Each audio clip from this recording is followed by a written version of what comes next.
Disciplina significa aprender, no someterse, no reprimir, ni imitar el modelo que la autoridad reconocida considera noble. Esto es una cuestión muy compleja, porque en ella están involucradas varias cosas. Aprender, ser austero, ser libre, ser sensitivo y ver la belleza del amor.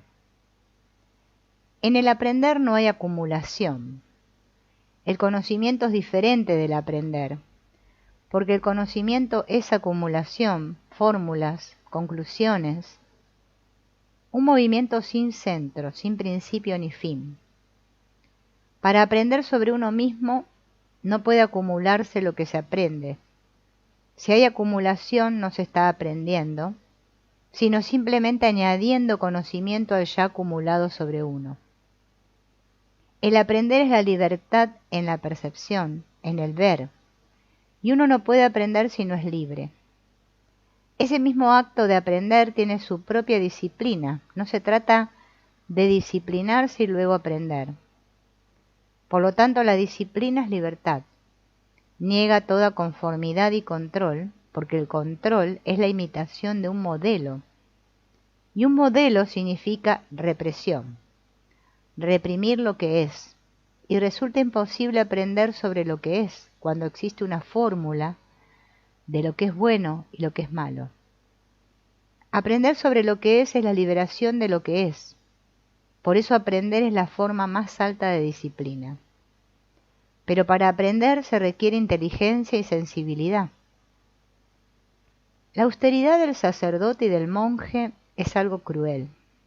Niegan ciertas demandas, pero no otras que han sido aceptadas por la rutina. El santo es el triunfo de la violencia endurecida. Generalmente la austeridad se identifica con la negación de uno mismo mediante la brutalidad de la disciplina, del ejercicio y de la conformidad. El santo trata de superar una marca igual que lo hace un atleta. Ver esa falsedad genera su propia austeridad. El santo es tonto y mezquino. Ver esto es inteligencia. Esta inteligencia no terminará finalmente en el extremo opuesto porque ella es la sensibilidad que comprende y por tanto evita los extremos. Pero tampoco es la discreta mediocridad de quedarse en el medio de los dos extremos. Percibir claramente todo eso es aprender. Y para aprender hay que estar libre de toda conclusión y parcialidad. Tales conclusiones y parcialidades se generan cuando observamos desde un centro, un yo, que dispone y regula.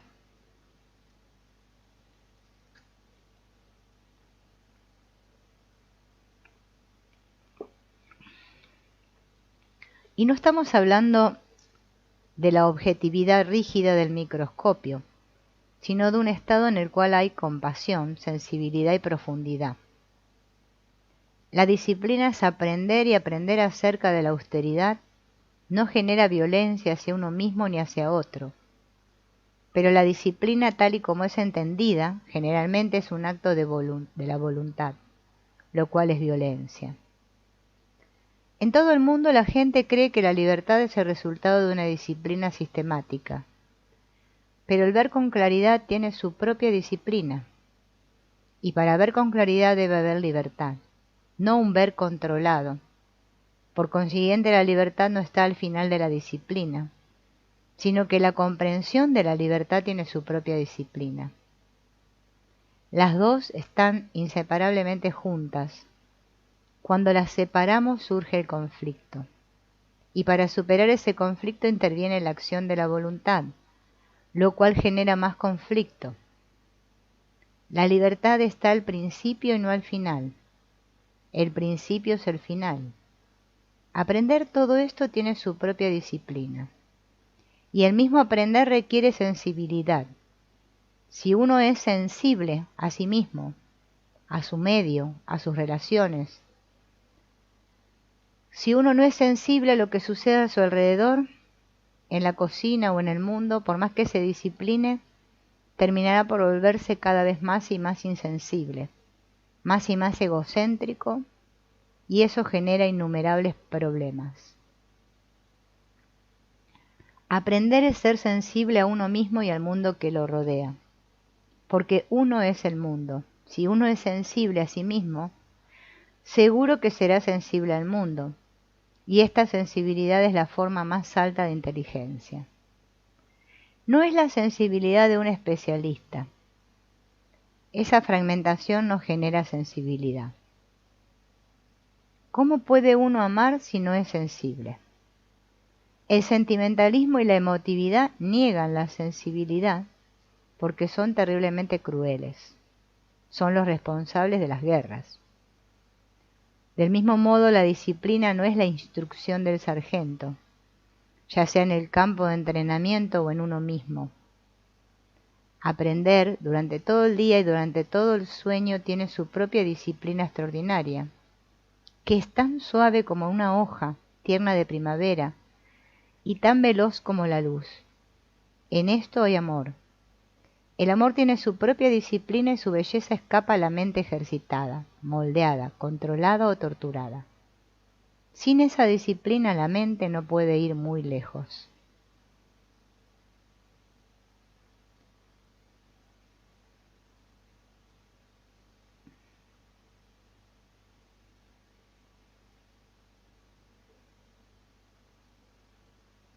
Bien.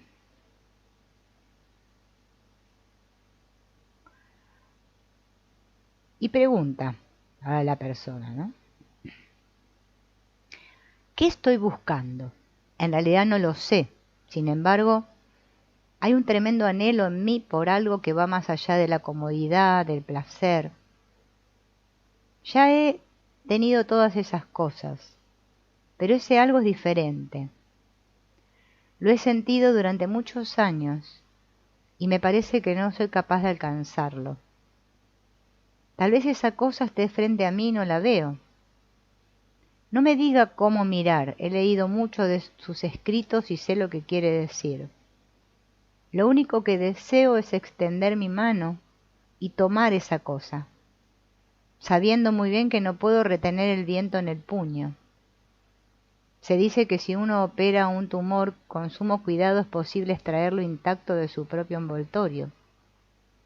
De la misma manera, en un solo movimiento me gustaría agarrar todo este mundo y en un instante alcanzar esa dicha. ¿Es posible alcanzarla? ¿Cómo puedo cruzar a la otra orilla sin tomar un bote y sin remar sobre la superficie del agua?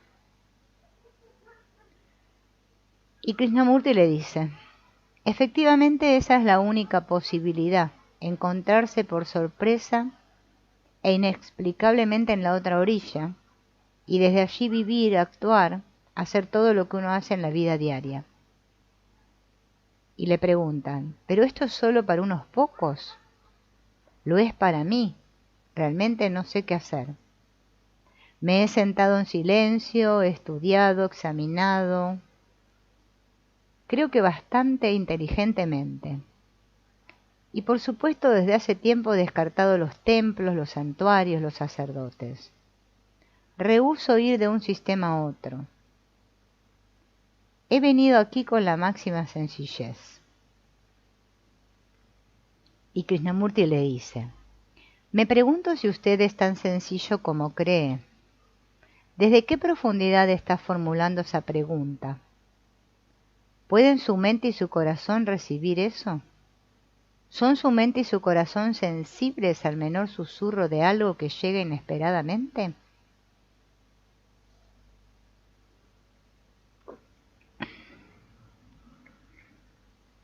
Si es tan sutil como eso, dice la persona esta, el que está hablando con Krishnamurti, ¿cuán verdadero y real es? Indicios de tal sutileza normalmente son pasajeros y de poca importancia. Y Krishnamurti le dice, ¿lo son? ¿Todo tiene que ser escrito en la pizarra? Por favor, señor, averigüemos si nuestras mentes y corazones son en realidad capaces de recibir lo inmenso, y no solo palabras.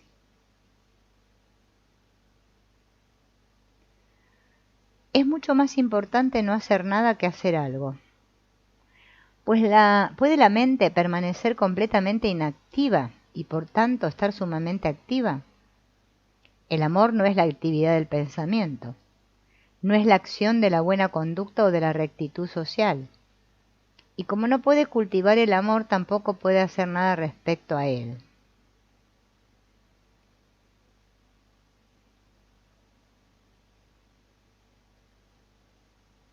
¿Con eso quiere decir que ha dejado de buscar, que no sigue diciéndose secretamente tengo que llegar, tengo que lograrlo? No es cuestión de abandonar nada, sino de que tan solo existan estas dos cosas, el amor y la mente que está vacía de todo pensamiento. Si realmente lo tiene claro, si de verdad ha cerrado la puerta a todas las tonterías que el hombre ha acumulado en la búsqueda de algo, entonces, ¿son estas cosas el amor y la mente vacía simplemente dos palabras más que no difieren de cualquier otra idea? ¿Sabe lo que significa estar en comunión con lo que acabamos de decir sobre el amor y la mente? Dudo que lo sepa. Si hay comunión con esas dos cosas, no hay nada más de qué hablar.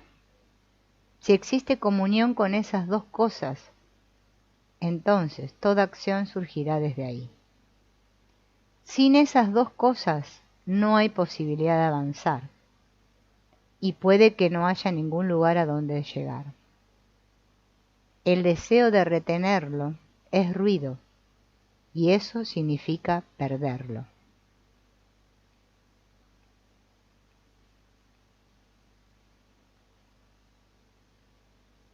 Bien.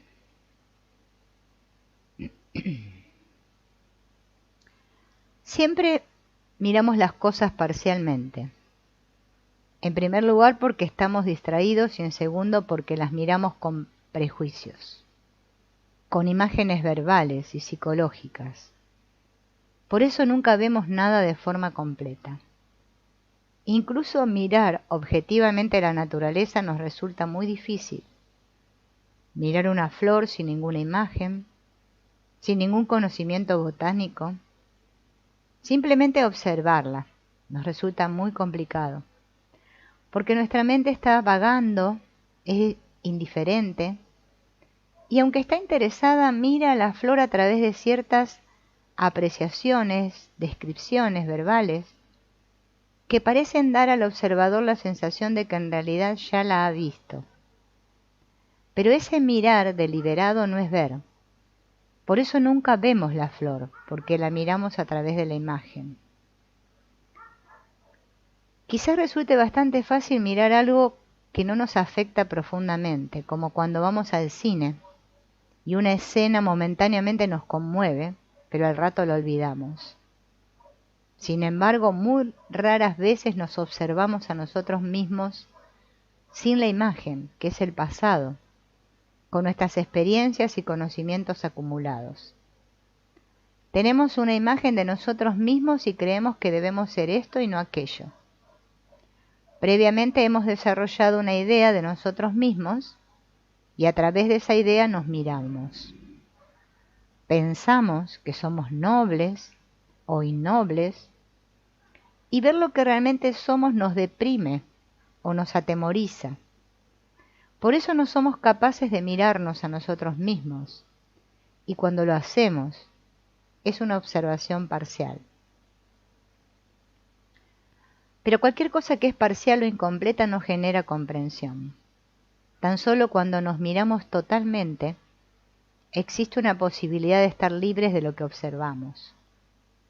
Nuestra percepción no es solo con los ojos, con los sentidos, sino también con la mente. Y la mente está condicionada.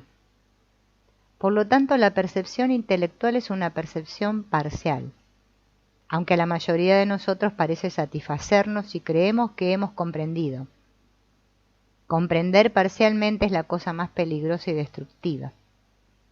Y eso es exactamente lo que sucede en todo el mundo. Y en consecuencia son personas muy destructivas. Pero como ellos desempeñan un papel muy importante en el mundo, Su percepción parcial se convierte en la norma aceptada y el hombre queda atrapado en eso. Cada uno de nosotros somos al mismo tiempo el sacerdote, el político, el artista, el hombre de negocios. Cada uno de nosotros somos también el campo de batalla de todas esas opiniones y juicios conflictivos.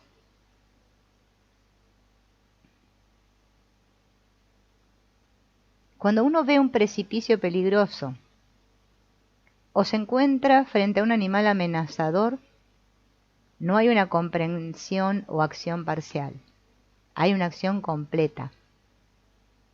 En realidad nos enfrentamos con esos retos peligrosos todo el tiempo, pero uno se acostumbra a ellos, le son indiferentes o deja que otros resuelvan los problemas. Pero esos otros están igualmente ciegos y son parciales. La totalidad de la vida se expresa en cada momento. Cada instante es un reto y afrontar ese reto de forma inadecuada produce una crisis en el vivir. Pero no queremos ver que son crisis. Cerramos los ojos y escapamos de ellas. Por consiguiente nos volvemos más ciegos y la crisis aumenta.